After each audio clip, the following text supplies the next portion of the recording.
Hello, everybody. Welcome to the Enough to Keep Going podcast. I am your host, TomMaster99, for episode number 394 for July 6th, 2025.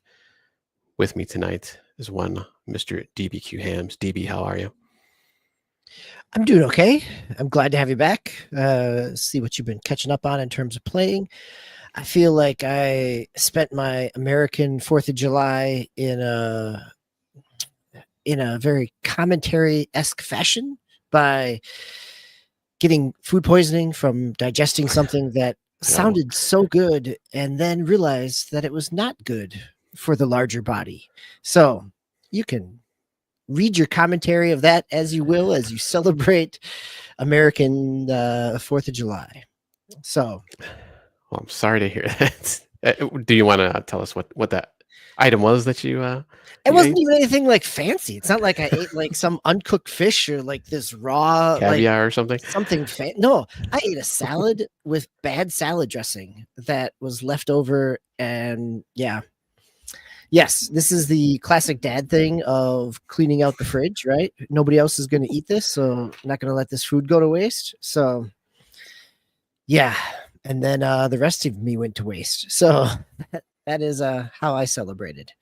As someone who just had whose wife just bought a new refrigerator, and so have been through the past week going through like the people cleaning out the fridge, finding the cooler, to store the food, until the fridge showed up and all that stuff. Yeah, I commiserate. Yeah. Fortunately, people tended to err on the side of caution with regards to throwing anything out. So they didn't take any chances. That's good.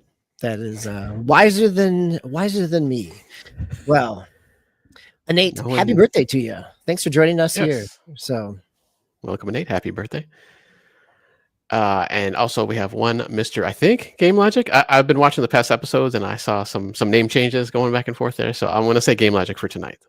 Game like how you doing? It's been a struggle, but yes. Let's go ahead and stick with the Game Logic label. Yeah, and Nate, not only welcome aboard, but thanks so much for choosing our show to spend part of your birthday with. That's huge. Yes. We really appreciate it. That's pretty nice of you. Yes, I've been going through. I told DBQ I've been going through a lot of hand wringing and agonizing, a lot of frustration over podcasts and content creators and things people will listen to and won't, and trying to put like the puzzle pieces together of the 99% of the rest of the world that thinks differently than we do. About video games. But yes, I'm back, so to speak. I probably never really left. I just had vast shadows of doubt, but no, I'm good. Well, a little bit of an identity crisis. That's all right. You gotta work through that stuff sometimes. All right, let's jump into our main GX stories. Then we'll follow that with main news headlines and round off with our round robin where we kind of clean up on what we're playing. I will start us off. Actually, it looks like I'm the only one that's been has any I guess new-ish, sort of. Well, okay, so new, quote unquote. I'm going to take issues with this but you've been gone for a week, so we will give you the floor to talk about your quote unquote new games. Yeah, new for the Nintendo Switch 2 system, because that's what I've been playing pretty much exclusively, except for one other game I'll talk about later during the round robin.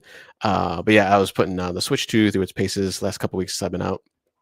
And I played a good number of games. Some of the other games I'll talk about later I had already talked about, but I'm just kind of continuing playing those. But these ones are kind of the ones I hadn't had a chance to play yet. And then one that I just came out, I believe this past Friday or Thursday, I think it was.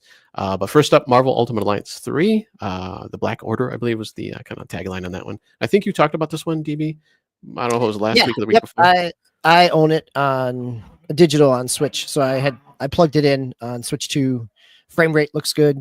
Resolution's not great. So no, at least that's my impression of it. So I'm curious on yours. But yeah, I had picked it up way back when, and I had always been kind of waiting for the DLC to go on sale and pick that up over the past. Well, it's been out since probably a good 5 years, 6 years at this point.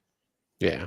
I think I pretty much had the same not issues, but the same thing with Marvel Ultimate Alliance 3. Looked good. It looks, it runs good. Yeah.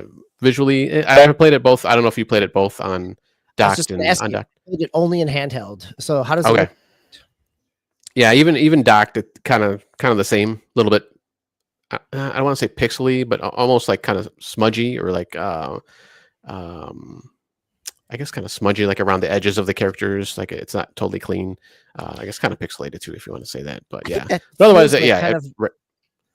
No, I was yeah. just Go gonna ahead. say, I think that feels like my impression of most of the things that I've been trying in terms of like the frame rate may be uncapped, and so it can go up to 60 or it can hit a stable 30 or somewhere in the middle.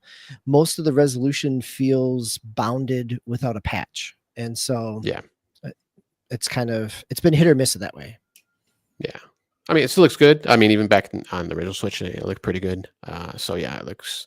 I think the one game I saw that most was with MLB The Show 23. I think is the one I have on the Switch, where it looks same thing. It like runs great. I think I talked about this too originally. It looks good, but you kind of see that pixelation around the characters, both in docked. I think more so in undocked when I was playing it handheld than docked. But it's kind of the same thing with this also. So, I just have to but yeah, chuckle at your "it looks good" statement for a 2019 game designed for a yeah, Switch that looks it looks fine for the technical limitations that it was created under. I wouldn't yes, necessarily say that it looks like you're running any version of even Crystal Dynamics Avengers, or there's a variety of how we can consider good. Yes. yes, yeah. But no, yeah, I did hit a wall though in this game, in the Ultimate Alliance game, where I had a fight Modoc. I was one of the enemies or one of the bosses, or I don't know, maybe he was just a mini boss, but he pretty much kicked my butt. So I got to figure out like what I was doing wrong with that one.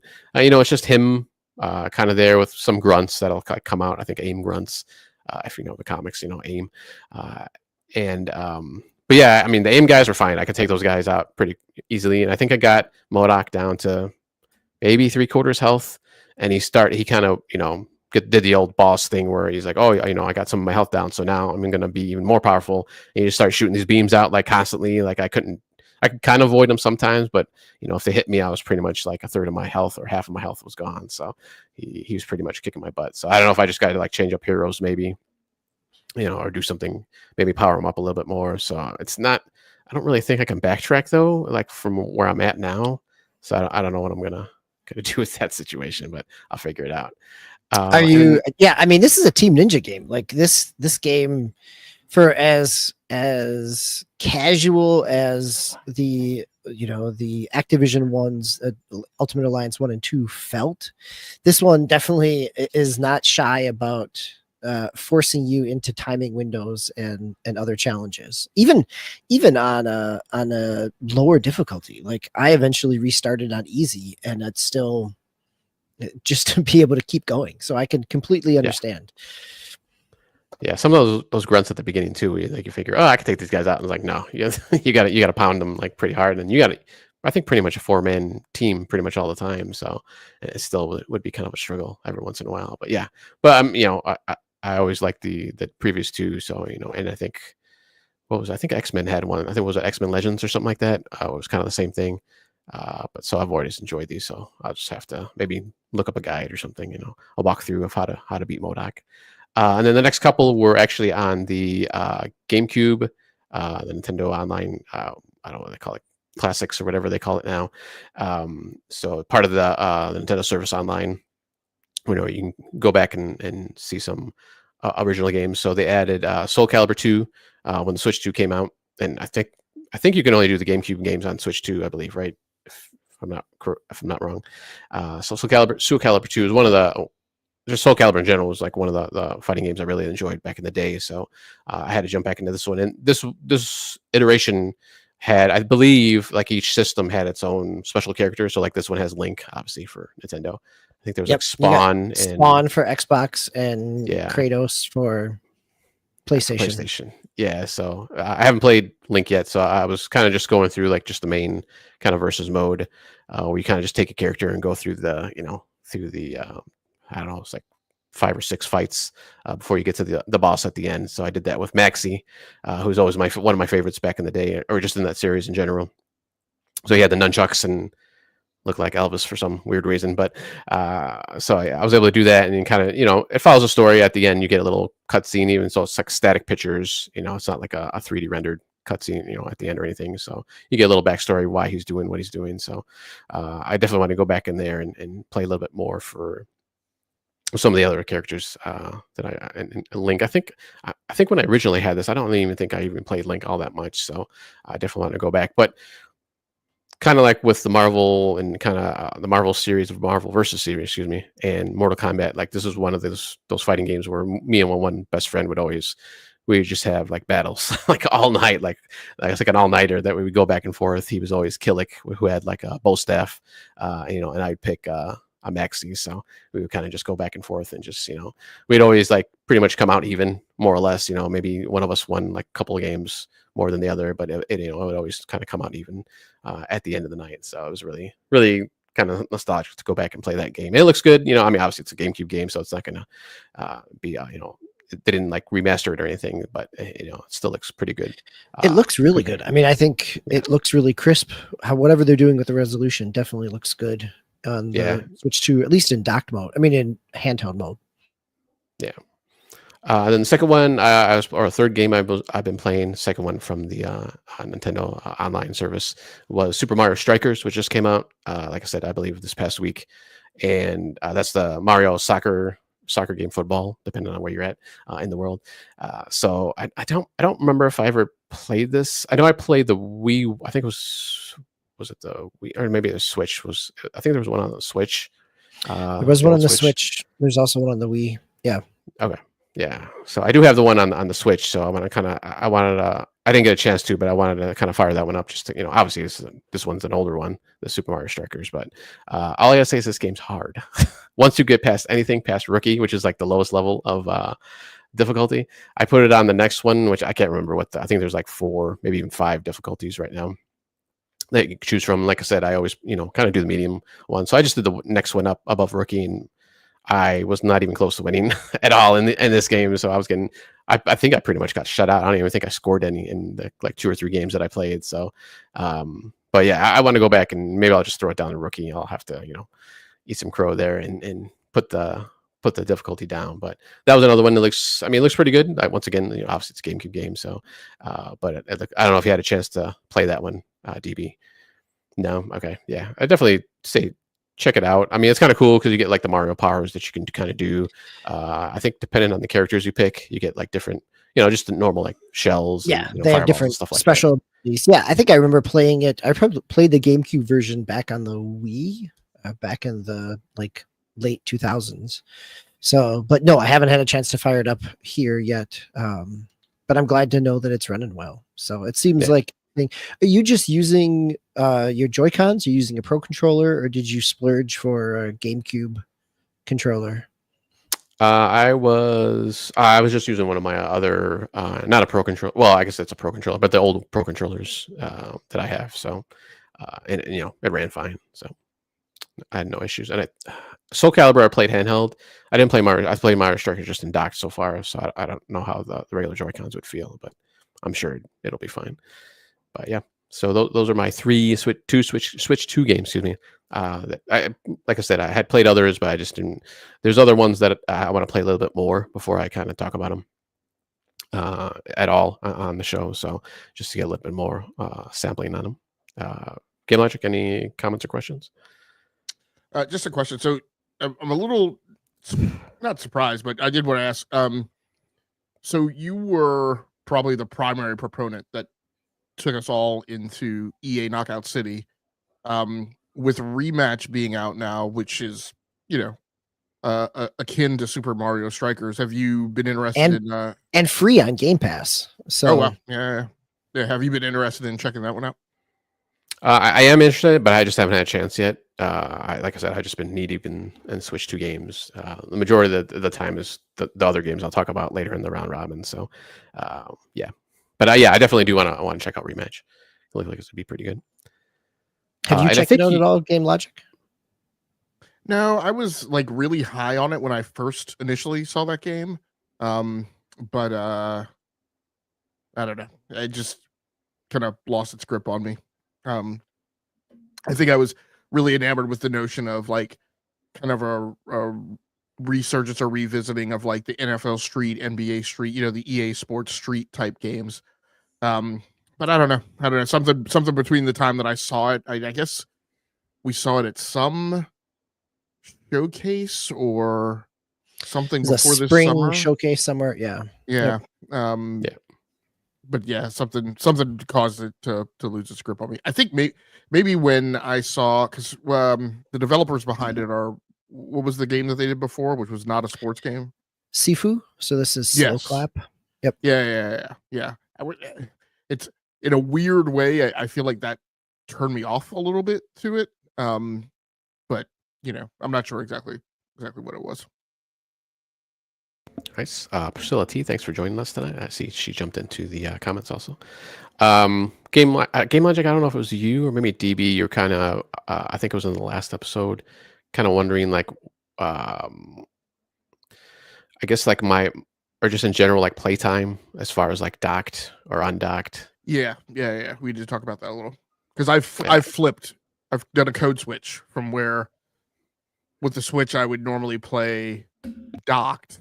Now I prioritize playing handheld. Yeah, so for me right now, it's actually probably like 50-50. Because with the original Switch, I actually fairly early on, just because I didn't get one right away, so it's probably like 4 or 5, maybe even 6 months later when it originally came out. I bought the original Switch, and I actually got an extra dock pretty much right away, probably within like a month or so. But this time I only have the one dock, so I have it down on my setup here, where my computer and the other stuff is. So anytime I'm here at this desk, I'll just throw it in the dock, and then obviously if I'm out and about on in my house, I'll play it handheld. So, but for right now, it's probably like 50-50 for me. So, which is kind of weird because before I was like probably like 99% handheld. So, which is weird since I did have the 2 docks. So it's kind of a weird turnabout there. Yeah. So, but having a lot of fun with it. All right, let's jump into the news and Game Logic. Looks like you have the first couple stories. Still talking about Nintendo here. Yeah, so this first news story over on Nintendo Life by Liam Doolin. Nintendo highlights multiple Switch 2 and Switch games launching in July 2025. So and the article starts off, we're now past the halfway mark of the year and Switch 2 has arrived with all sorts of games. But there's no slowing down anytime soon, with even more games arriving in July. Nintendo has now spotlighted a handful of these games in its own roundup, highlighting some of its blockbuster releases out this month, Tony Hawk's Return, and even some smaller scale titles offering up all sorts of experiences. So my feeling on this was Nintendo kind of wanted to remind everyone that, because there's been a lot of commentary that, the Switch 2 launched with no games, and that there wasn't a lot in the pipeline besides DK Bonanza, which may or may not be true, all depending on your perspective. But point being, it seems like Nintendo's own perspective was to remind people that there are games coming out for the Nintendo Switch 2 in the month of July, which I think is good because regardless of what your perspective of whatever games there were for the Switch 2, all launched on June 5th. And I think there's been like 1, maybe 2 titles that have come out since then. One of which is I think it's a remaster of an older Atlas game that design wise is very much like the Shin Megami Tensei series. I forget what the name of it. It's like Devil something Radu, but it's like where you're a cop, like you're a cop by day, but at night, like you summon demons to fight. Like, is it in the Devil Summoner series? I think so. I just don't remember the title off the top of my head.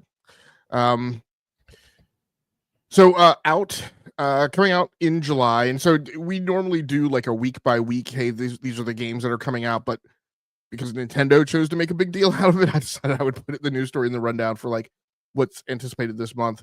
Patapon 1 and 2 coming out on the 11th of July for people who are interested in Patapon. I'm not. Tony Hawk's Pro Skater 3 and 4, which I presume a lot of people are interested in. A lot of people who have a lot of nostalgia for the old series coming out on the 11th of July. I think it remains to be seen whether or not the new generation is going to be interested in Tony Hawk Pro Skater. But I think a lot of the demographic of people who bought the Nintendo Switch 2 at that $450 price are not a lot of teenagers and 20-something-year-olds, but are older people, particularly ones who, you know, maybe transitioning to playing on handheld more than you know, sitting in front of a big screen TV. Of course, DK Bonanza coming out on the 17th of July. Good buzz around that from journalists who have been able to go hands-on. The Wandering Village on the 17th of July.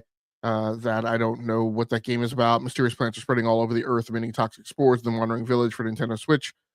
Become the leader of a small group of survivors seeking shelter on the back of a giant wandering creature and build a settlement to survive in this post-apocalyptic world. Shadow Labyrinth coming out on July 18th, and probably here's, I almost want to say a big one, but it feels like I shouldn't be saying that because DK Bonanza would be a bigger title, but regardless, it's a Mario title. So Super Mario Party Jamboree, Nintendo Switch 2 Edition, Jamboree TV. So Tao and DBQ, you guys are much more Nintendo Switch first party experts than I am. So Jamboree TV is the addition. That's the Switch 2 piece, which adds in some Switch 2 capabilities, including game chat, things like that. It is also, I believe it's a $20 upgrade. It's like the Kirby expansion coming next month. Or if you buy the whole package, I think it's at $70. But yes, it's an add-on. It adds in some of the Switch 2 features. It's hard to say. I don't know how much content is actually there. And I'll leave all my editorializing about Mario Party alone and just give you each 5 stars because it's Mario Party. So this is, if I remember the buzz around this correctly, this is kind of like a cutthroat game where, you know, divorces have occurred and families have been shattered playing this game. Is that accurate? Well, this iteration, according to my son, who's now a college graduate, who has grown up with Mario parties and has spent his elementary years being talked to by his parents about not yelling at his brother over Mario Party games. So let's just call him my in-house expert. He says that this game is a really solid Mario Party, does things better than a whole lot of Mario parties. You know, so it's a solid Mario Party if you like Mario Party. Yeah, I think there's general pretty good buzz around this one. I think this one and the last one before that were, I think, regarded as fairly good ones. It kind of got turned around from previous iterations where they were starting to kind of go downhill according to people. But I didn't get this one. I haven't gotten this one. Maybe I might pick this one up because it's been a while since I played one, Mario Party. Okay. We'll keep the ball rolling with another, I believe, JRPG coming to the console. No Sleep for Konami Date from AI. The Somnium Files coming out on July 25th. Wild Hearts S coming out on July 25th. Tales, and then I think this is the last one, Tales of the Shire coming out on July 29th, which I think showed up at the SGF showcases, I want to say at least twice in 2 different shows. So and kind of got, I mean, not a ton of interest, but the people who were interested felt the game looked pretty good from a graphical perspective. So, you know, we'll see how it sticks the landing and see if it gets some traction. That is the Lord of the Rings Hobbit cozy crafting game, right? Yeah. Yeah. So that means at least one of the shows it showed up at was the Wholesome Game Direct. And I want to say I saw it show up somewhere else, but yeah. Which might be a good thing for you on Nintendo Switch 2 while you're waiting on Animal Crossing. On an actual new release game? I'm sorry. Wait. That was rude of me. Right? Like, this is the thing. Like, first off, congratulations on your JRPG knowledge, Game Logic. Yes, it was Radu Remaster, The Mystery of the Soulless Army. So I can forgive you that you did not know the subtitle, but you had the actual title. I think this is my old man shaking a fist at the cloud, right? Like, yes, these are all games that are releasing on the Nintendo Switch. That's great. they are also either remasters or have re-released on they're simultaneously releasing, which I guess is the hope, is that the Nintendo Switch gets things that are simultaneously releasing. I say this as someone who is looking forward to Madden simultaneous releasing on the Switch 2 next month. So I'm going to take this opportunity to challenge your old man. What? Oh no! And we'll just really ask the question. I mean, your old man perspective is understandable.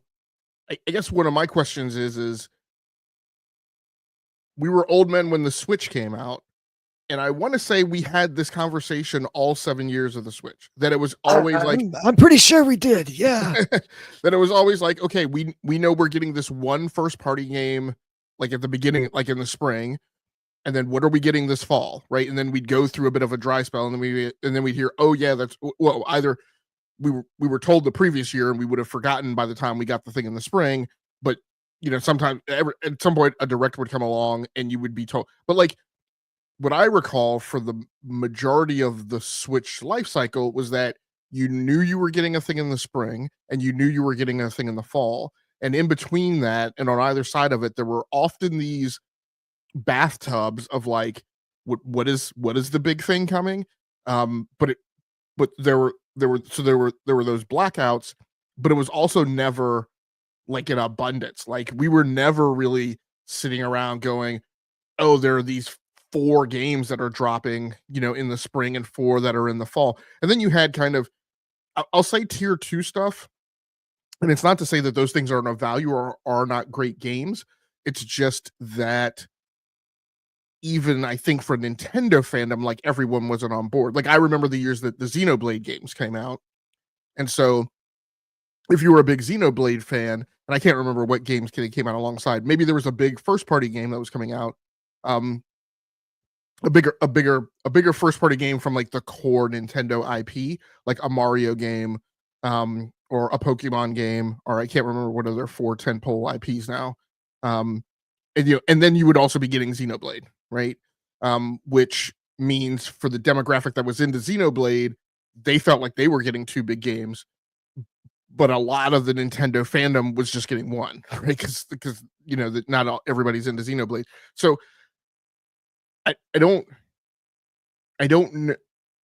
I'm really trying to sort out metrically in my head if anything's really that different this time around. No, I think you're right in terms of that. Like, yes, I can take my crabby stance, but it is absolutely the same model of we're looking at kind of one significant first party release, maybe a smaller second one or a follow-up. Like August we get Dragon Drive, and we get the Kirby expansion. We don't know. We've got 1 month in the fall that is unaccounted for, probably. We've got Pokemon and Metroid 4, but we don't know the lineup for September, October, November. But yes, we also know that Nintendo in the last generation has supplemented that with a steady stream of this combination of ports and simultaneous releases and indie releases. And so I think that is, and for as much as I am serious, but also jest in terms of my crabbiness about it, it rounds out a library. Like if you are an owner and this is your primary system, you either haven't had a chance to play some of these games as Tao has gone back to Cyberpunk, or these are games that are now finally on your radar because it's, on a system that you're spending your time and spending your money. To disagree with you again, I would say it's not a full-blown disagreement. So I think the thing that's hugely different this time around is the Switch got away with, so to speak, but I think it was an acceptable getting away. The Switch obviously got away with being able to have games in the lineup, games in the roadmap that were ports of Wii U games that were imprisoned on the Wii U, that people didn't know about, that people like me weren't even aware of because I didn't pay 1 iota of attention to the Wii U, right? What games were coming out on it. They don't have that luxury this time around. And when a Switch game shows up that is also going to the Switch 2, it doesn't have that same pop and luster, right, as those Wii U games did. So like they're probably going to get away with that for a certain part, like in the first year, like, but hopefully there's a plan for like years 2 and further, because at some point the inkwell runs dry, right? Um, and I quite honestly don't know how they're gonna fill the remainder of the portfolio, because to me the way they'd have to do it is they have to increase the productivity from their studios, or maybe this time around there's a lot more PC port support, which seemed like what we were going to be getting at the beginning, but now we have this round of stories of, you know, nobody's third party games sold well at launch. And maybe that's not that big a deal. Maybe that's a big deal for people who put really big bets on the launch, like CD Projekt Red.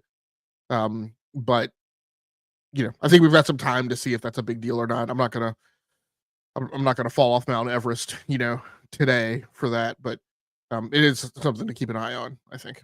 No, I completely agree. Keeping an eye on what their development pipeline, what the release schedule is. This was my July 4th poolside conversation. Was about the Nintendo Switch calendar and what do they do when they don't have something in the pipeline, and what is their, you know, how do they supplement that? What's their, you know, as one of the people I was talking with said, what's their break glass option in terms of it's the holiday season and we don't have something? What do they do? So we'll see. I mean, maybe that's not the case, because I'm assuming once DK Bonanza releases come end of July, early August, we're going to get another, Nintendo Direct that kind of lays out what their fall release is, and then we'll have a better sense. I think right now it's hard to feel really positive because it's unknown, and I think that's the piece that where I'm at with it. And the last thing I'll mention is, no one should take that as a fear on our part that they don't have stuff, right? The weird dynamic with those guys is they have so many things that they just choose not to do, that there's no reason, right, for there to be like gaps. Like, you know, a new Wing Commander game would play great on the Nintendo Switch 2, and I think would play great with the crowd. Why they've never bothered touching Star Fox again, right? So they have all of these things, and I mean, and so really, like you said, DBQ, it's not a matter of fear; it's a matter of just not knowing, because what they have proven is that they are so meticulous in this pipeline planning and road mapping, because of the fact that they have tons of stuff that they could be doing, but they're like, no, we're going to do these things, right? That clearly they're very detailed and exacting about what they are going to do. So it'll be interesting to see. You know, I think what we're saying is like I said, and like you said, DBQ, we just don't know what it is now, but hopefully we'll maybe get a direct later this summer that will kind of start fleshing that out. Tao, did you have anything else to mention on it? No, I mean, I think you guys pretty much said everything. I mean, if they can keep like how they had the Switch, where it was like that first year and a half, maybe even 2 years ish, where they had, you know, a big release, you know, from Nintendo themselves, or, you know, one of their studios, you know, once a month or even every other month. You know, that I think they should be fine, and we kind of have that right now, at least, you know, for the next few months. And like I said, we'll have Pokemon and most likely in Prime 4, even though I don't know. Well, I guess they said winter, or then or just end of 2025 for like kind of a release-ish window. Yeah, they gave a 2025 release window. Yep. Yeah. And in theory, there's still things like Elden Ring, the compilation coming out, which I think Nintendo could end up hyping as, if their calendar is thin, they could put some marketing behind that as well. Yeah, that could be their Cyberpunk for the next, you know, couple months or so. Oh, in the next couple months, whenever that release. I thought that was this month too, but maybe it's August. Yeah. So, yeah, we'll see. We'll see what they do. But if you want to keep going, Game Logic, with the next Nintendo news story.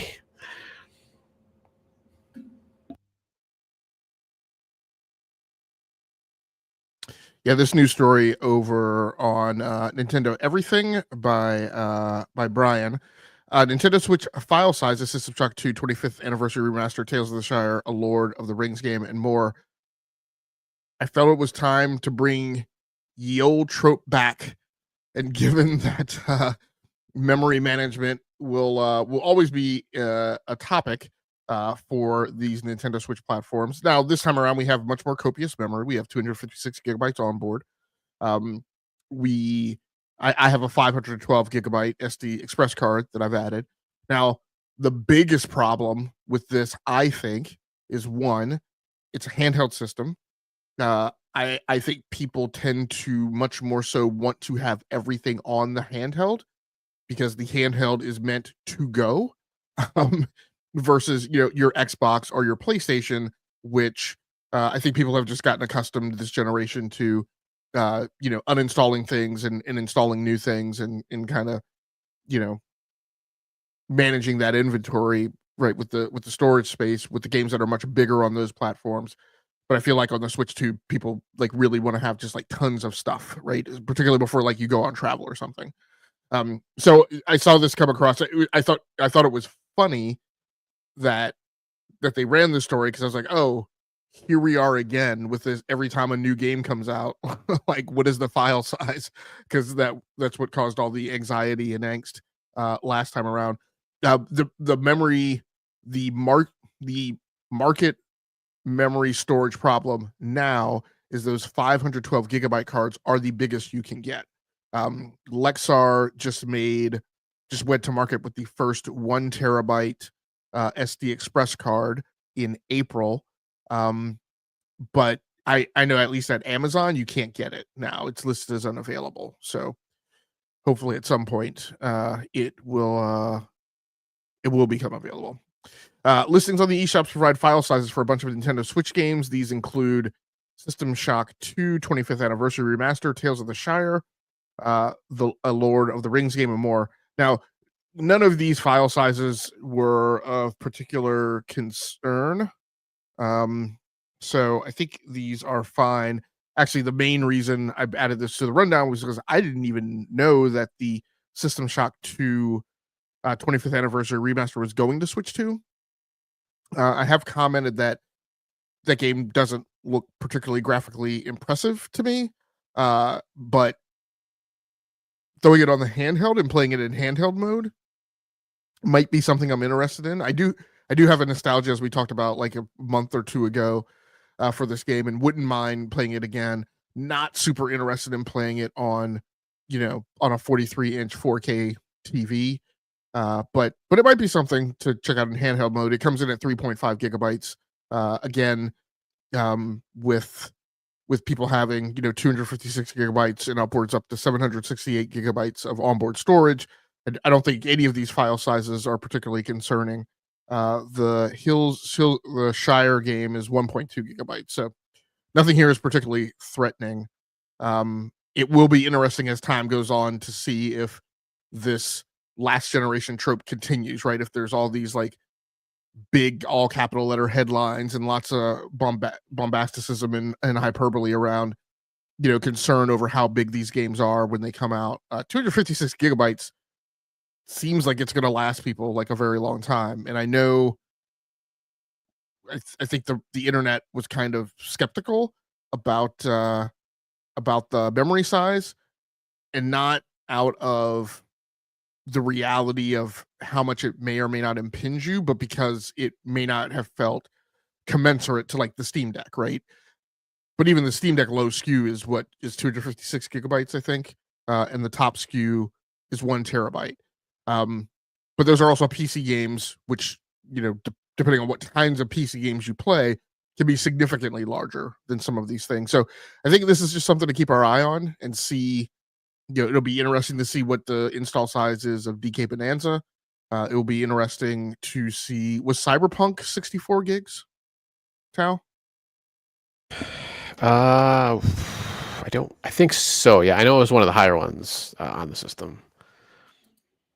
I think that might have mentioned Cyberpunk is on the card, and I think it's only like a 6 gig additional install onto your internal memory. Gotcha. Yeah, so I think this is one of those things that that's tail of the tape, right? Let's give a few months to breathe and kind of see what the sizes are of the big games. Now, you say Cyberpunk's on the card. Now, that's of course if you buy the physical version, but if you buy the digital one, it may be more impinging. So we will see. We'll keep an eye on it. DK is going to be 8.5 gigs. Just looked it up from what they've said. Yeah, and so still, if all you play is DK Bonanza size games, then that's 30 games that you can put on your Nintendo Switch too. So yeah, we are a good ways from needing to avert disaster. Yeah, I mean, I think the majority of people are probably going to be fine because they're I don't want to say like us, but like me at least. Like we don't hoard games. Like the majority of people don't hoard games. I just have like games here and there that they jump back and forth to. Most of them will probably only play like one game at a time or two, maybe at the most. So I think the 256 is fine. I've been shuffling around a little bit just because I am a hoarder. So I'm a hoarder of games. But even now, I'm starting to get a little bit better at that. And I've got enough space on the system where I can still put at least a couple of things on there. Yeah, I mean, I think you will have some people who buy this system because they are high travel, and so their tendency will be to, the way I am when I'm with the Steam Deck. I don't just take 2 or 3 games on the Steam Deck, right? I want like a significant number of games so that I can play whatever I want, right? So I have a wide variety of choices. I don't know what mood I'm going to be in and what I'm going to want to play. And when I'm on travel, I know that I will be in contested, Wi-Fi environments, right? That will potentially prove difficult. Like there is little worse than running out of time when you're doing your packing and getting to the airport and not having, Netflix or Disney Plus videos downloaded and be trying to like download an episode right over 5G Wi-Fi hotspot or like the airport Wi-Fi, public Wi-Fi. So yeah, in similar vein, I know I like to hoard. It's just so when I do travel, I have all the stuff on there. So like I said, it'll be interesting to see how the demographics play out. Yeah, definitely. Ramon and Hero, thank you for joining us. And I like Hero's last comment. I won't need, or we have only 24 games installed with lots of space to spare. So only 24.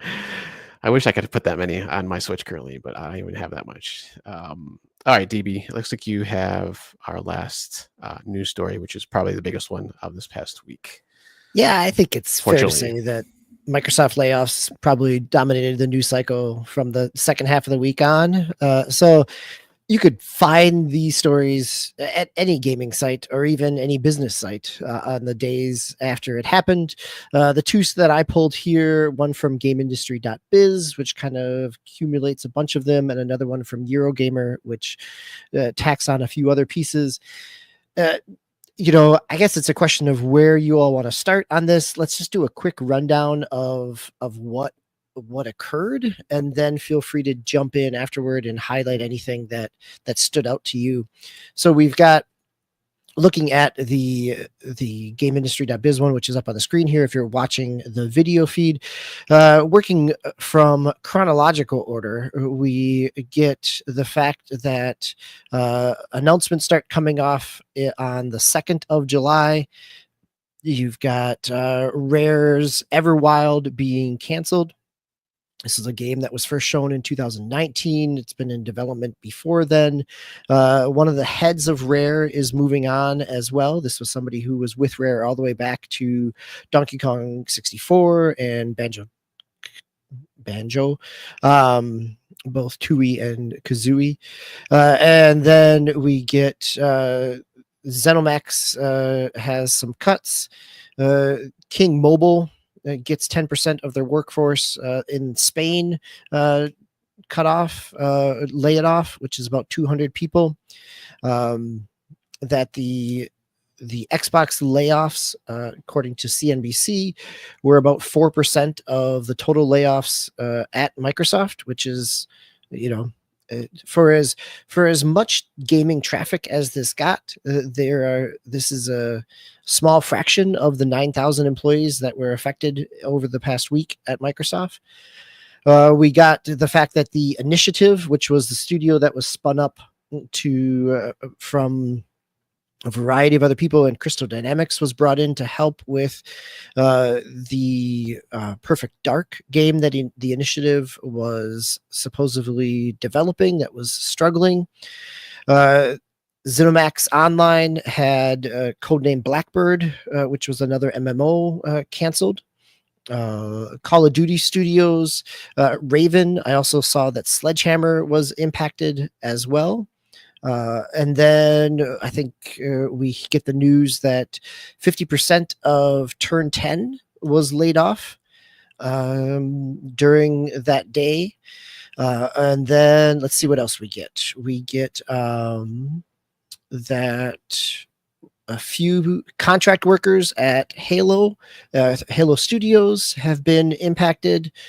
That over at Blizzard, the team developing Warcraft Rumble, which was the kind of Clash of Clans RTS-like mobile Warcraft mobile game, has been laid off, and the majority of it's been laid off and is going into kind of maintenance mode. So I think that I'm trying to think, did I miss anything in terms of kind of some of the big impacts here? Anything else?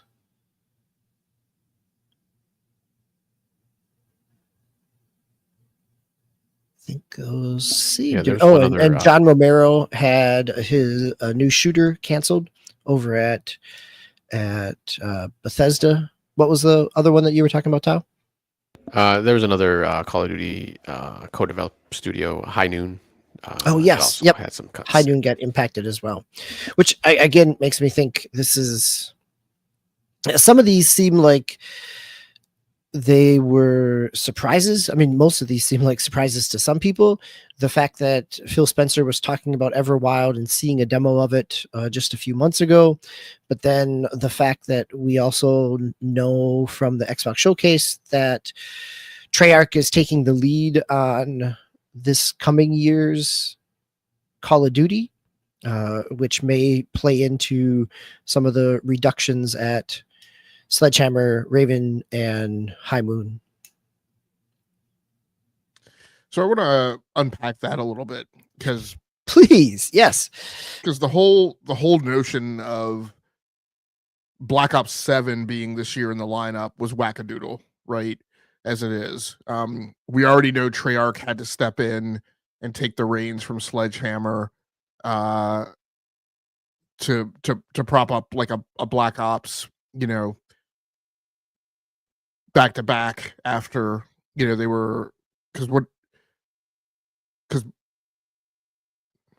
which was the repeat.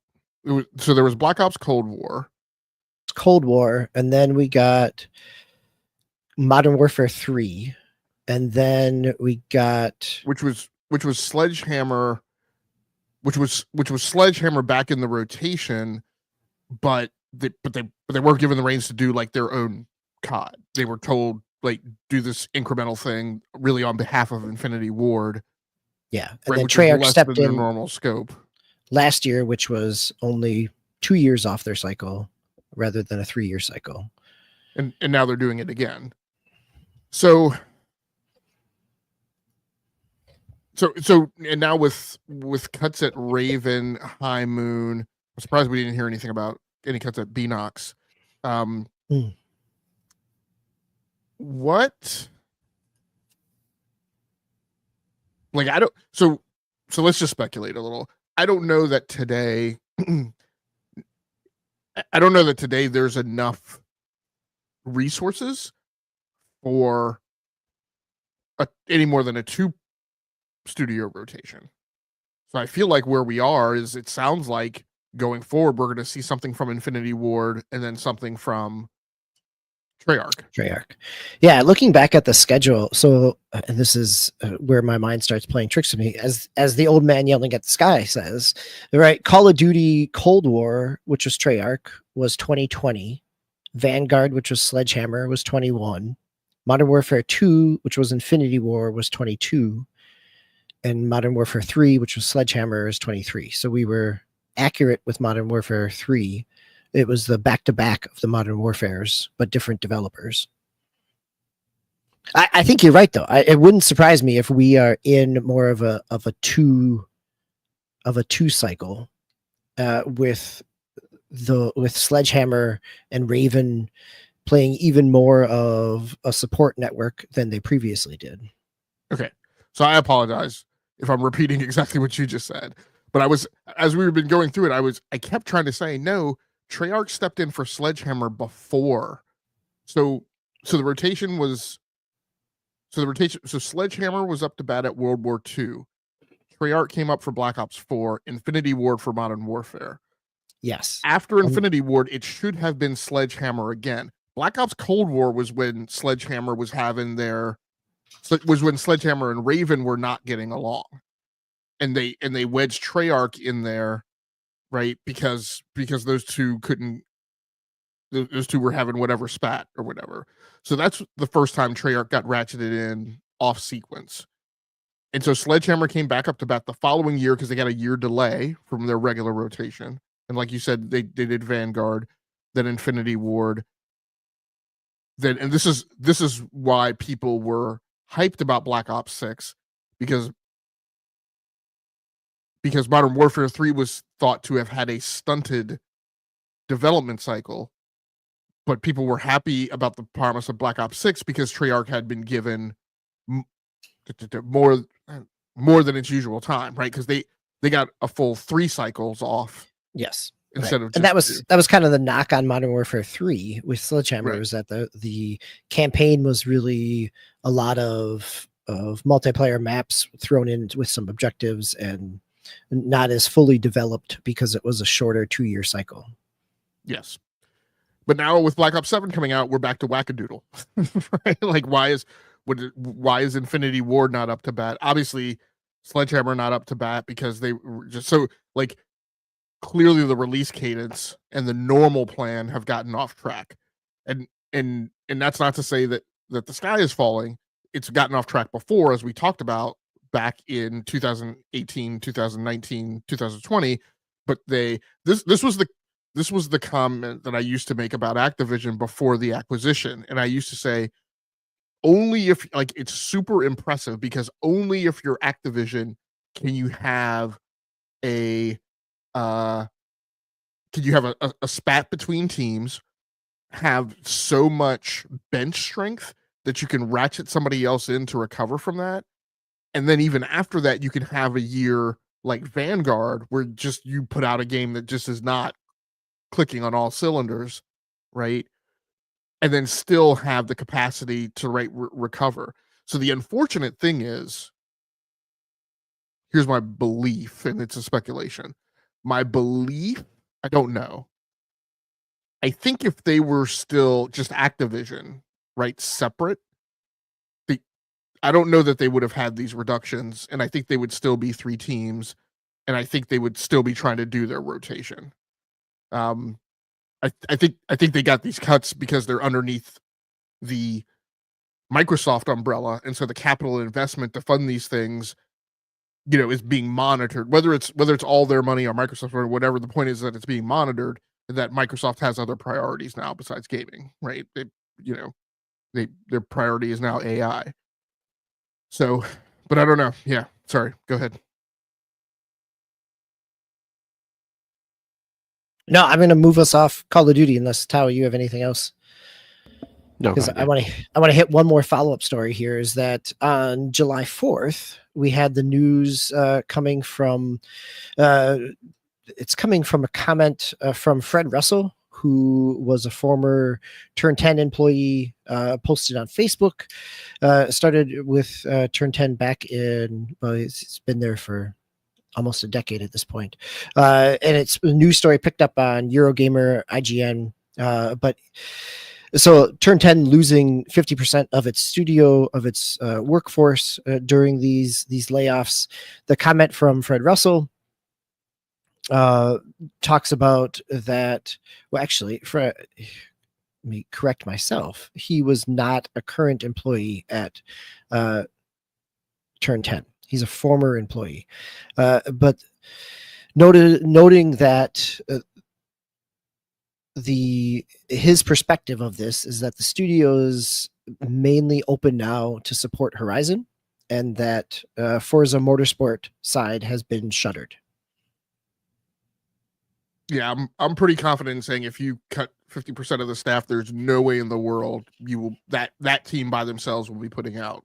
No, I mean, my hope was that if with 50% left, maybe there was enough people there to work on a PlayStation 5 port and get that game out. But really, there was no hope after hearing this that there was going to be, at least with Turn 10, another Forza Motorsport in the pipeline. So again, we're firmly pulling into the speculation station. So my belief is Forza Motorsport, which has not been received well by the Steam community, is not in good shape, and I don't think they would be putting that game on PlayStation 5, where it would be going head to head against Gran Turismo, which right now is just a beast, right? Whether you like Xbox or PlayStation, like Gran Turismo continues to get content drops with like new cars, new tracks. Great Scott. On PlayStation 5, the thing has a 4K 120 mode, 1440p 120 mode. It has like 7 different graphical modes, right? But across performance and quality.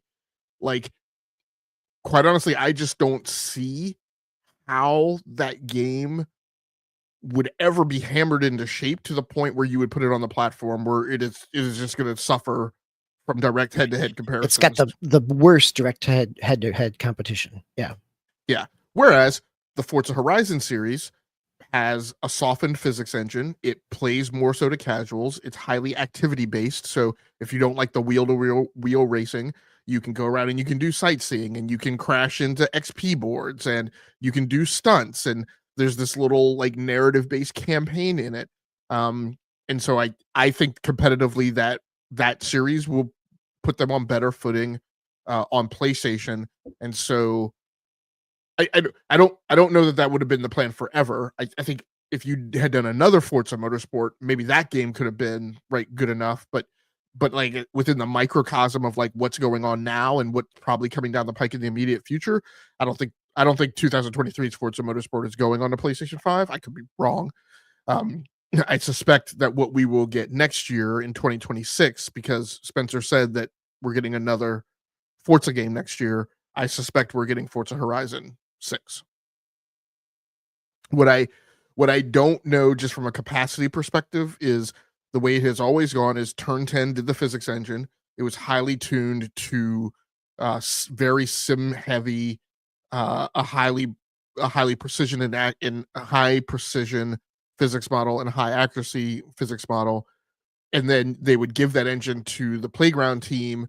They would soften and loosen it up. And then that's why you could drive Maseratis cross country, right? So what I don't know now is if you if you have a team of like physicists, who's coding an engine in Python, right, to make this uber high accuracy, uber high precision engine, but it's never going to go to a Forza Motorsport, then how why would you ever make that thing that precise and that accurate, which would mean that much scope, that much LOE, that much cost, that many head count, right? If it's just going to go to an engine to get softened anyway. And so how exactly that's going to be done, I'm not entirely sure about. To be quite honest, I hate to say it, but it would not surprise me if Turn 10 in another year suffers more cuts, and then at some point is just dwindled down, right, and either closed up or just made like a branch of Playground Studios. But yeah, I think that wouldn't surprise me at all either at this point. I mean, if you make that significant, that is kind of the roadmap, is that eventually it becomes kind of consumed within Playground. Yeah. But I think this is happening just because the way things have gone. First of all, I think sim style racers are still a big thing. Assetto Corsa does well. There's tons of sim style racers, on the PC side. I think, but my belief is, at least on Xbox, and maybe on consoles in general, that more freestyle approach to driving that is embodied by Forza Horizon has become more popular than like the Uber sim stuff of the early days of Forza, and so that's also probably a reason behind the shift. I want to bring up this one thing, because this is the last set of things that to me causes a lot of questions. So Phil Spencer's email, right? Today we are sharing decisions that will impact colleagues across our organization to position gaming for enduring success. So I'm gonna read parts of it and then do quick hop steps right on some of my questions. To position gaming for enduring success. What is it about enduring success that they weren't positioned for before, right after the acquisitions? Like it felt like they were putting together this big MCU production line of just having this massive catalog and portfolio of games that were designed primarily to feed Game Pass as a service, and now it's something less than that. And allow us to focus on strategic growth areas. Now, he talks about this within the gaming division. So, like, at Microsoft scale, shutting stuff down so they can focus on AI, I get that. But within the gaming division, what is the shift on what are the strategic growth areas, right? The strategic growth areas of recent history have been shipping games to other platforms, right? And making more games, probably not AAA games, right? But things of like AA, size, or just sub AAA. Sure, right. I think you can point to Obsidian Studios on this with South of Midnight and Grounded and Penitent. Yeah, kind of they've had a steady pipeline, even if they're not big AAA games. I mean, everything from the fallout of the 2nd of July feels like betting on AAA games at Microsoft, even for legacy franchises, feels untenable. That the investment there is the timetable to receive, revenue from an investment is so long that I question whether Microsoft as a corporate entity has that willingness to continue down that path.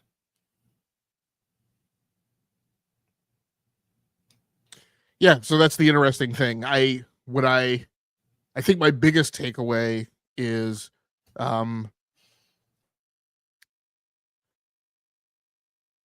since February of 2024, since the end of the month, since the business update, we have talked about what Xbox is doing as a pivot. It is not a pivot. It is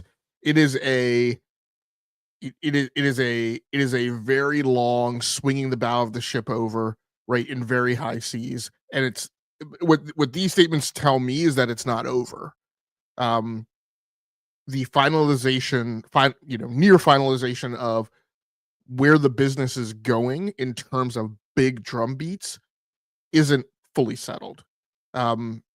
Because I know a lot of this is corporate speak, but at the end of the day, I'm not entirely convinced that we know to the 100th percentile what the focus on strategic growth areas is in its entirety, and how you're going to do that with less people.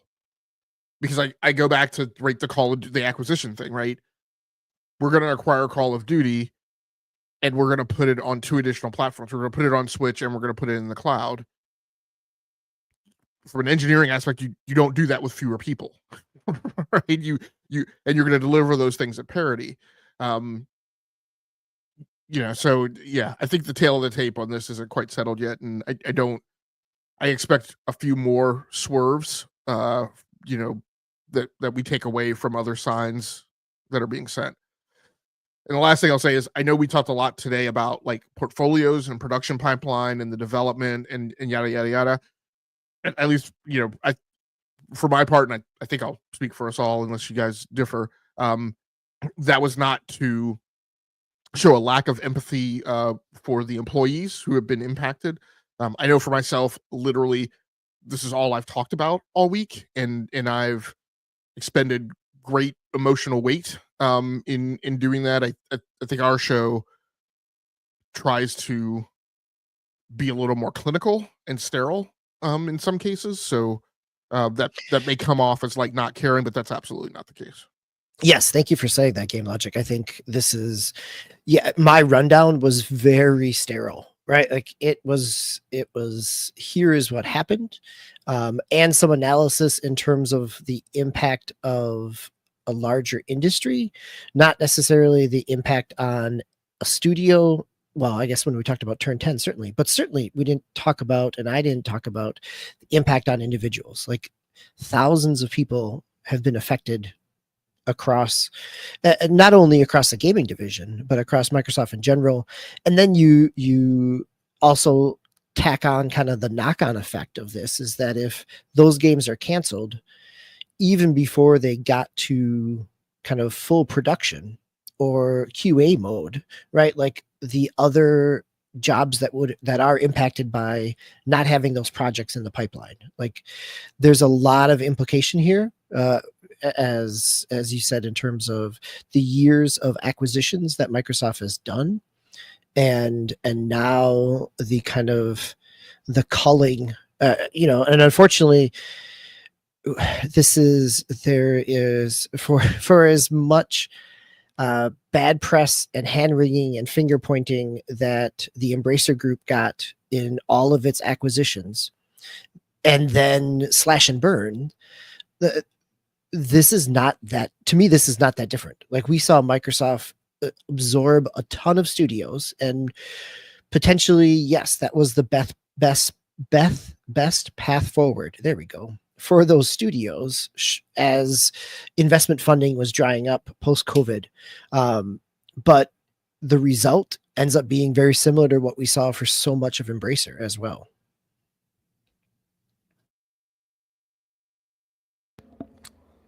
Yeah, I mean, and obviously we don't know like a number of employees, right, as far as just the game division itself, because obviously we know Microsoft was like 9,000 plus or whatever. No, I mean, I think you can do guesswork to try and get at that number, but there's no like, I haven't seen any official number that says like this is the total number of people who are laid off from the division. I Just also the game division. So there's a lot of things that are being said on the internet. There's a lot of things that are being said by journalists that are like, things are tough all over. This is happening all across the industry. So please don't take what I'm about to say as any of that, because I think, quite honestly, that's garbage journalism and excusism, and I don't think that that's appropriate. And I think there are a lot of people invested in defending platforms who are on that voice track, and I don't agree with any of that. What I will say in terms of just trying to align objectivity and facts with like sound signals, so that you don't get like, so that, listeners, people who are paying attention, like, don't get kind of bamboozled. But like, I think you have to be careful and cautious as you're aggregating data when you hear like a developer from a studio on Reset Era said, my studio was impacted. What you don't know is, you don't know whether or not that was 3 people or 5 people or 50, right? So and this is part of my answer to your question, Tal. It's like, we haven't seen numbers that I think allow us to effectively aggregate, okay, 200 people here, 50 people there, 300, I think like 1,000 people got laid off from the gaming division. I think there's a ton of kind of anecdotal things that people have pulled together that could be, if you're trying to, if somebody's trying to get to a number, could be less than, right, what they think it is. All of it's horrible. But I also think there needs to be like level-headedness, right, in kind of trying to interpret what we think we know and what we think we see, so that people don't fire off into the stratosphere, based on numbers. Sorry, go ahead. No, that's right. Yeah, I was just wondering. Like, I mean, obviously, it doesn't matter if it's like 5. Obviously, it's more than 5. 5 or 500. It's still, it just stinks all around. But being in a corporate, a corporate office in corporate America now in U2 Game Logic, we've seen this before, and I don't want to like play it down or anything, but I think it's people have to think too. This was an whole organization, like a whole of Microsoft, and I think sometimes they, the game journalism obviously are just focusing on Xbox, and yeah, it sucks when that happens for the game industry, but there is an overall bigger, I want to say bigger picture, I guess, just because, and like I said, like I've seen it in my the companies I've been at, my current company actually, where top level says, hey, this is we got to cut this. So where we're going to cut it from, and it's going to happen just from everywhere. And sometimes it's like, why are we doing this? But it all comes down to money. And like I said, I'm not making excuses for them or anything like that. But I think sometimes they don't think about the bigger picture like that. So I don't know if you had any. I don't think you're wrong. I mean, like that's factually correct. I think it also is. To me, it doesn't speak well about the health of Microsoft game division, though. Yeah, I would. One of the things I passed along in another podcast I was on is so and I've had the opportunity to coach, mentor, right, thousands of engineers, right, over, we won't say how many number of decades, and I've lived through these layoffs at a large Fortune 500 company, and I've always, my dialogue with my engineers has always been, I will always coach you and mentor you, right, for you, not for the company. I'm not going to sit here and tell you we need you to stay here, right? Like, I'm going to tell you what you need to do to protect yourself. And so one of the things I pass along to people is like, I think one of the things that people should understand, and the engineers at Xbox should understand, is that when you endure multiple rounds of layoffs in a large organization like this, the way it's going to go is it's going to start with the low performers, right? It's going to go to a second wave of low performers.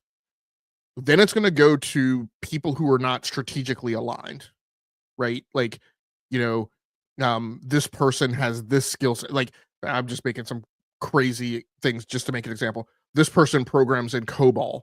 We're not building systems that are based on COBOL anymore. So even though that person's a high performer, maybe they should not go.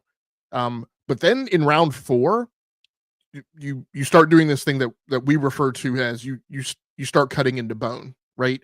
So you started cutting fat, then you started cutting muscle. Now you're starting to hit bone. And you're starting to pull people who could be high performers, could be mid-pack performers, but they're always like very dedicated, very conscientious, very steady, right? They're not, maybe they're not your star quarterback, but they're that fullback that always gets you those 3 to 5 yards per play, right? But that's kind of where you're starting to get. And so when things like that are happening, right, you should be working on your resume. Unless you like and you should force conversations with your boss that he or she may not tell you directly, hey, you're safe.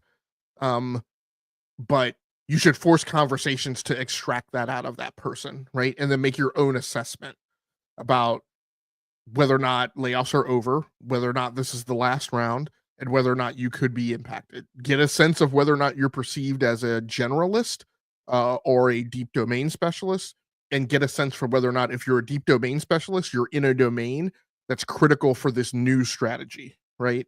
And if you're a generalist, extract out of them whether or not you are considered a person who can do anything, or a person who is just non-special, because there are two definite different connotations to those to those paintbrushes you might be painted with, and then get that information. And if you need to, start working on your resume.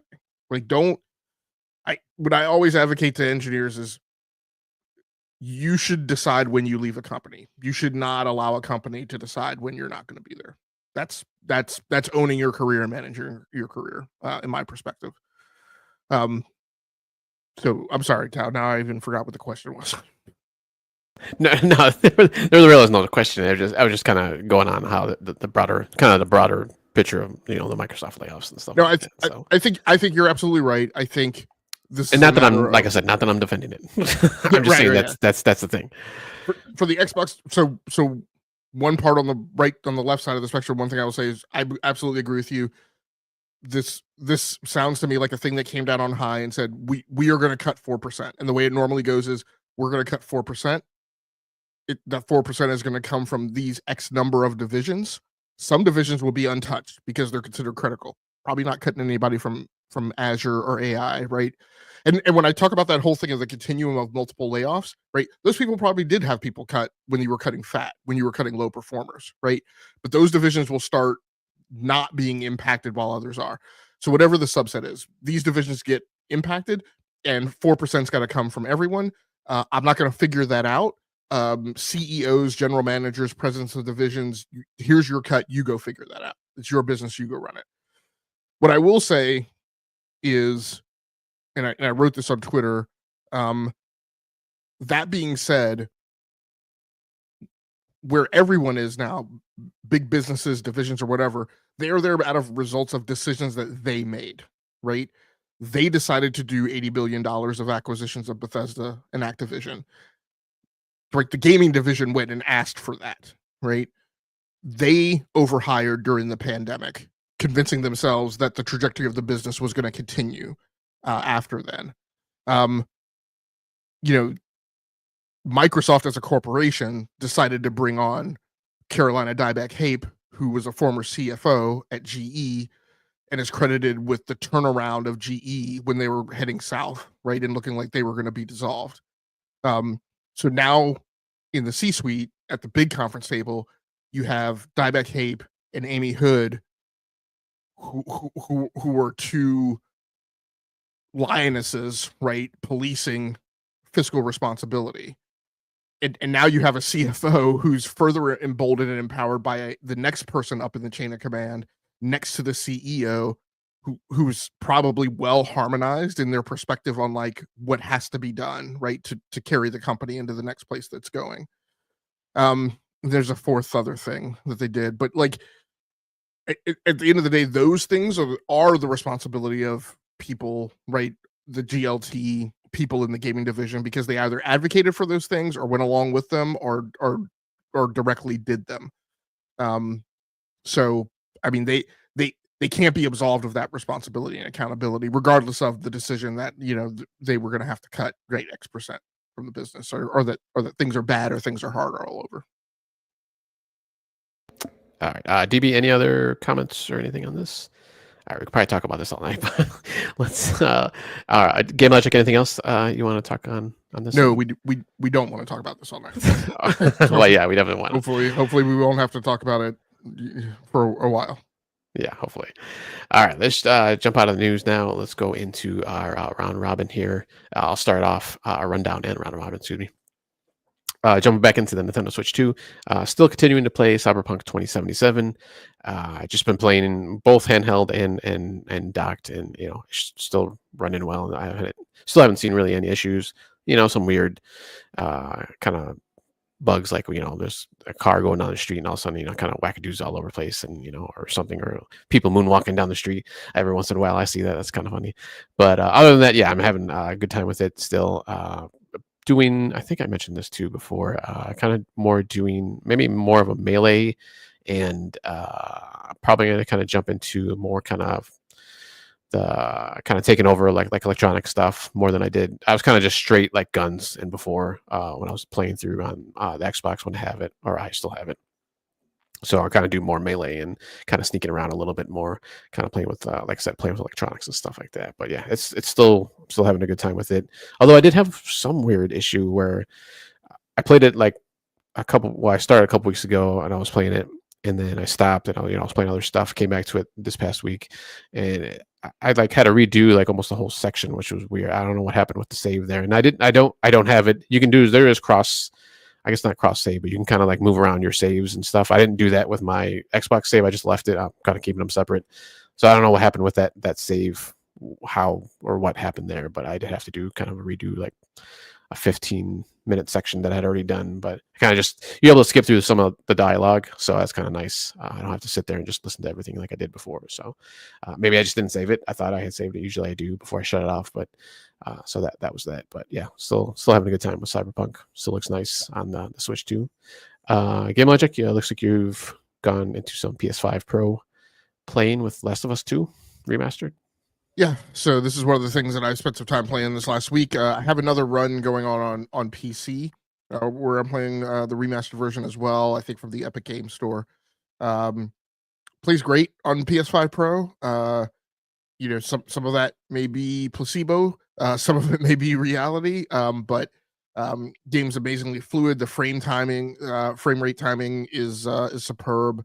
I feel like I'm better at the combat now. That might be because I've played it twice through to near completion, but that also could be because the frame timing and the higher frames per second makes the overall action a little more smoothed out, kind of analogous to how I felt in going back and revisiting Red Dead Redemption 2 when it's playing on PC or on console at higher frame rates and with better frame timing. So just having a great time with it. A lot of the visuals look better. Obviously, the horses in the water and all that kind of stuff. I don't know if the horses make that much of an impact, but the water effects definitely, convey a deeper kind of immersion and experience while playing it. But overall, that's the main thing that I noticed was I felt like the combat was a lot better. I should also mention I also picked up a DualSense Edge, so that has probably also fed into just the kind of overall feeling of greater experience playing the game. So it's been super enjoyable.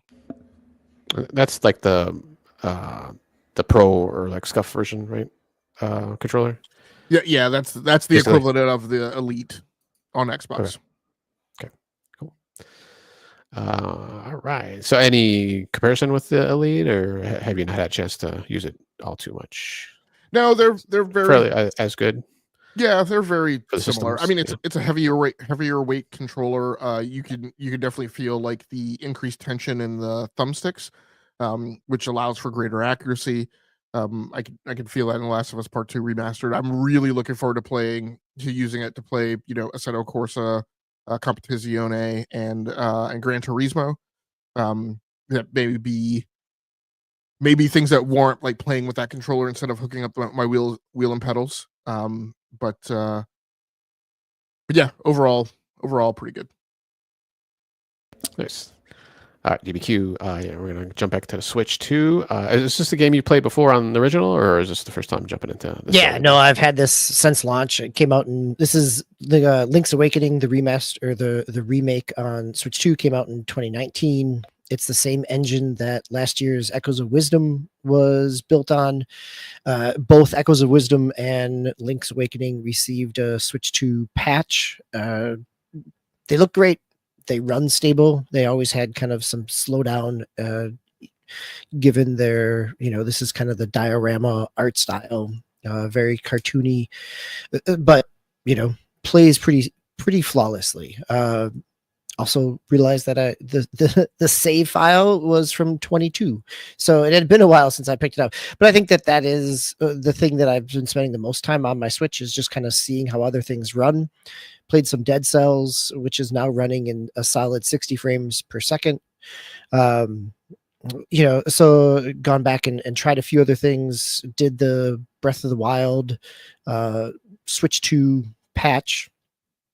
Which looks good, not as good as Tears of the Kingdom though, which makes sense given the age of both those games. So yeah, nothing too fancy, but just kind of back to my comment of what am I playing on my Switch 2? It's all the things that I didn't play on my Switch 1 because I was waiting for something that ran them better.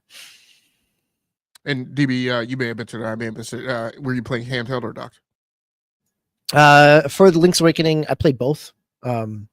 For same with Zelda, I played both. Otherwise, Dead Cells was just handheld. Nice. Quick question for both of you, actually. Where do you have your docks? Do you have them on a TV or just a monitor currently for the Switch 2? I've got it on a 4K TV. 4K TV. Yeah. Game Logic. It is technically a monitor, but it is the monitor that I use as a TV. It's a 43-inch 4K 120 HDMI 2.1. It is a computer monitor, but it's the same capabilities as a TV. And I have that set up because I have my big iron with the 5080 hooked up to it. But then I also have my consoles hooked up to it on the other side. Okay. Yeah, I was just wondering.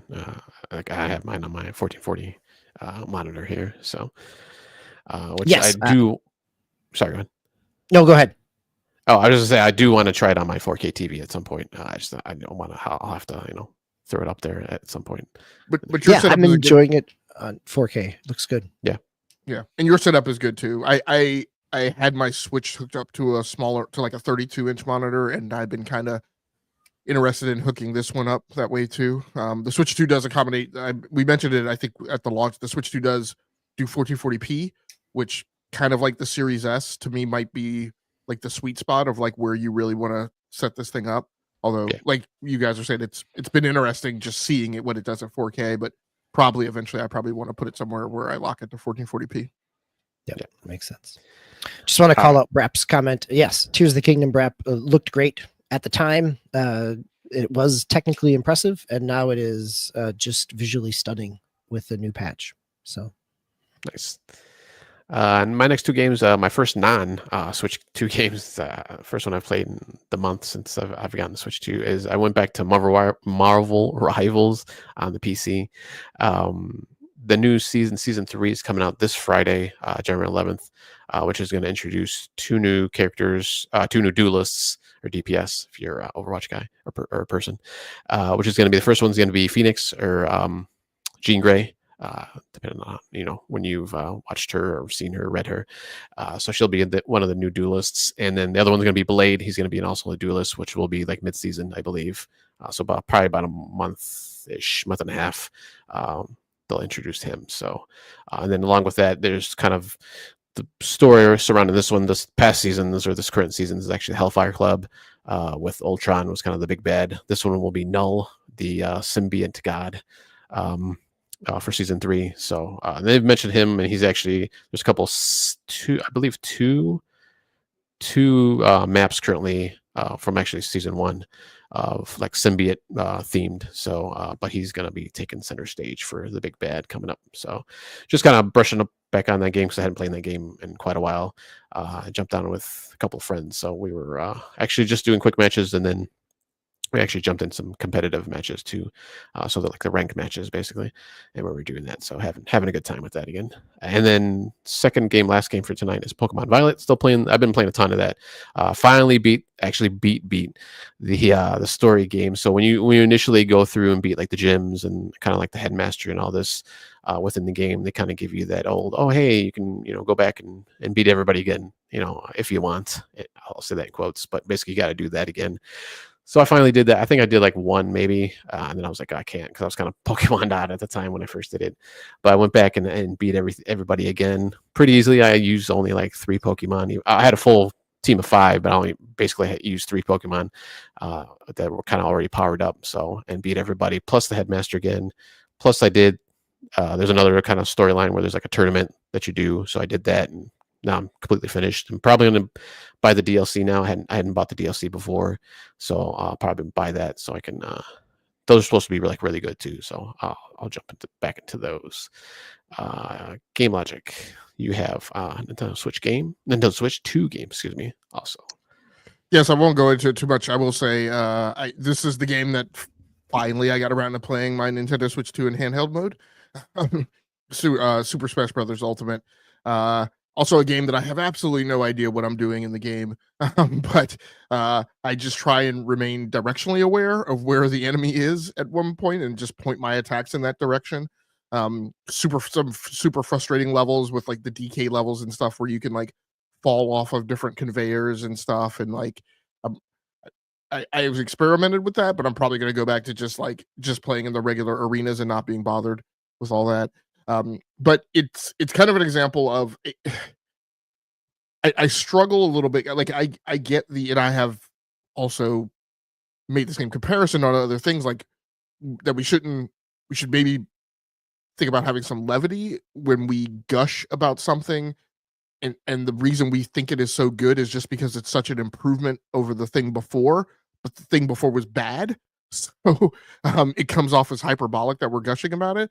And so, if you have knocks on like the Switch display, or just the Switch in general, I do think the Switch OLED was a great display. Just coming from the Switch and coming to this, or even coming from the Switch OLED to this bigger screen, looks great. I don't know if you guys were kids. Like I always, when I was a kid, like would always leave, and I would like leave my toys on travel, like, and then would come back, and I always felt like my Micronauts and my Star Wars action figures, like these things seem bigger than they were. Oh yeah, right. Like, yeah, like oh yeah, yes, like you're rediscovering them. Yes, right. And that's kind of what the Nintendo Switch 2 is, right? There's going to be a lot of good feeling from rediscovering things that yay verily are old and were delivered before, but are now more better, right, in an experiential sense. And yes, like some levity, but also like enjoy it, right? So like I don't want to say that I don't like it or I don't appreciate it, but yeah. So it's been a lot of fun playing Super Smash Bros. Ultimate. Last thing, which unfortunately we're pinched for time. I really wanted to talk more about this, but I also deliberately put it at the end. I rolled credits on Uncharted 4: A Thief's End. It's a game that I had touched and played before, and I had in the collection, and I have it on PC, but I never like played all the way through from beginning to end. What a roller coaster! Really, really, just like the perfect expression of an Indiana Jones movie, or any type of like or National Treasure or anything like that, of just like wholesome, good fun in video game format.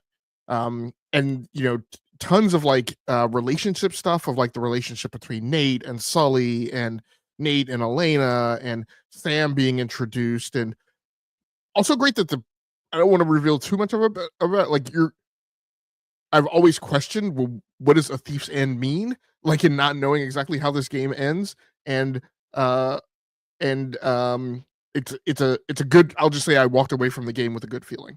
And there's a little epilogue at the end, which but I mean, it's just, you can think of it as like cotton candy or feel good, but like there's a reason that type of content exists, right? Because people walk away from it and feel good.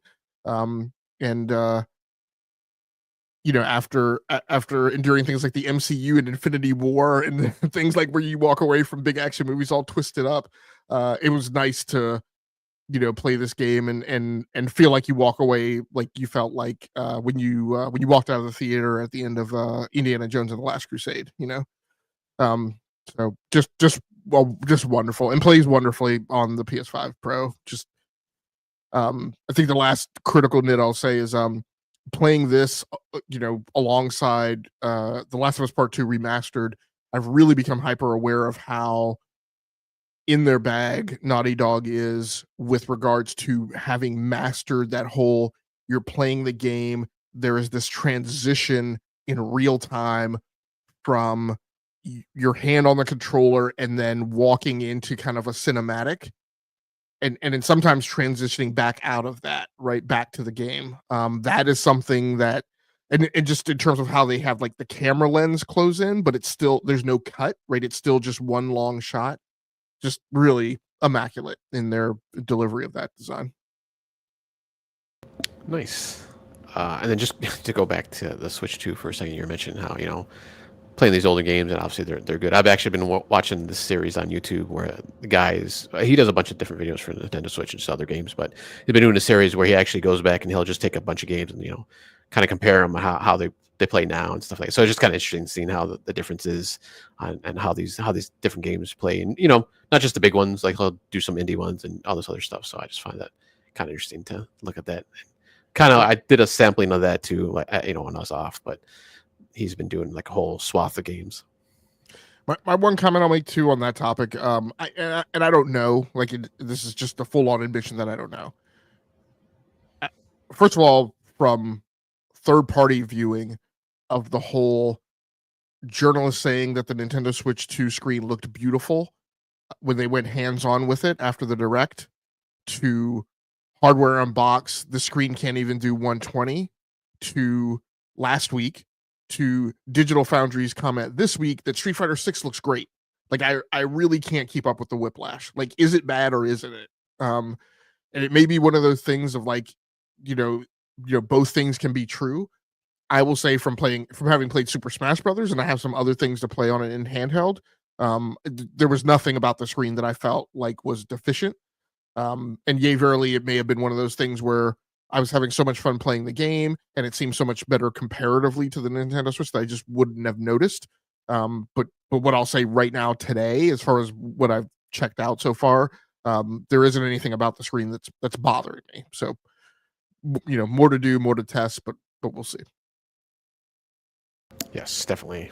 I think I have some more thoughts on that, but I'll save that for next time, maybe. All right, so significant releases for this coming week. We got College Football 26 coming out for both PS5 and Xbox Series on July 10th. DB, I think you had talked about that, right? Last week or a couple weeks ago? Yeah, college football. Yeah, it was in the beta for it. College football, yeah. The early access comes out on the 7th. There's streamers and influencers have copies of it now, so there's content out there in terms of what you're getting into for this year's iteration of college football. Nice. All right, and then we got Brap. College football has to start in July because how else can they have Madden in August? So, yes, it is a little early, but it's the equivalent of if you're really jonesing for some football. Guess what? EA has something to sell you for $70+ or $100 or $135 if you want to buy both deluxe versions. So, and this is the second one, right? Since they've come back. Yeah, this is their second one. Yep. Also, July 10th is My Punk for PC. I'm not familiar with that. I don't know. This is a digital Devolver digital published game. It's up to 4-player kind of first person, kind of cell shaded, very minimalist graphics. I played the demo during Steam Fest. Definitely looking forward to this one in terms of kind of co-op. It's not quite full-on extraction, but it's very much a get in, grab your stuff, get out, but you're playing against a computer, at least at this point, versus a kind of a full-on PvP extraction shooter. Nice. I got some picked up some buzz during the Summer Game Fest showcases. Not Summer Game Fest specifically, but just all, one of the several showcases that were around that time. Yeah. All right, and then July 11th, we got 2 games that we just previously talked about. Actually, it was Tony Hawk's Pro Skater 3 and 4 coming for PC and consoles, included the Switch, and also Petapon 1 and 2 Replay coming for PC, PS5, and Switch on July 11th also. All right, gents. Any other comments or anything you want to say before we head out? No? All right. Brap, Nate, Priscilla, Ramon, thank you for stopping by. Hero down under, actually, he jumped in there also. I missed that one. Once again, happy birthday, Nate. Thanks for joining us. Game Logic, DBQ Hams, thanks for joining me. Thanks for welcoming me back. Hopefully I'll be on a little bit more in the coming weeks and months here. Summer's going to wind down and I won't have hopefully so much kid stuff, sports and all that, and vacations. So, but get to be on a little bit more. Game Logic, you'll be heading up hosting duties next week for 395. Thank you once again for everybody for joining us. We'll see you next time. Have a good night.